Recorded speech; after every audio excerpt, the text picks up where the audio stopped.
मुंबई महापालिकेच्या निवडणुकीत यंदा महिलांना 50% आरक्षण दिलं गेलंय। त्यामुळे यावेळी मतदारांच्या कसोटीवर कुठला उमेदवार खरा उतरणार हे बघण्यासारखं आहे। महापालिकेच्या वॉर्ड नंबर 139 चा साम मराठीच्या टीमने घेतलेला आढावा।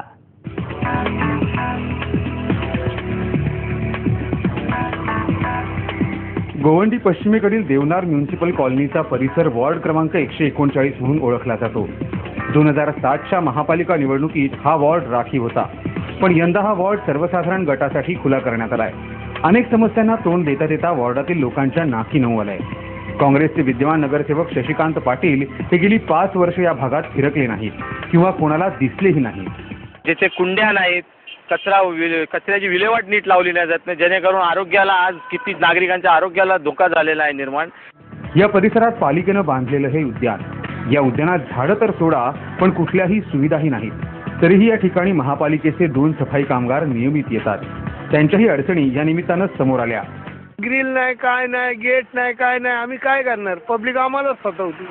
महापालिकेच्या मालकीच्या या इमारतींच्या डागडुजीवर 4 कोटींचा निधी मंजूर झाला, पण निधी उपलब्ध होऊनही खर्च केला जात नाही। या सर्वात होरपळून निघालेला मतदार राजा यावेळी उमेदवार पारखूनच मत देणार एवढं नक्की। साम मराठी, मुंबई। मुंबई महापालिकेच्या निवडणुकांसाठी जय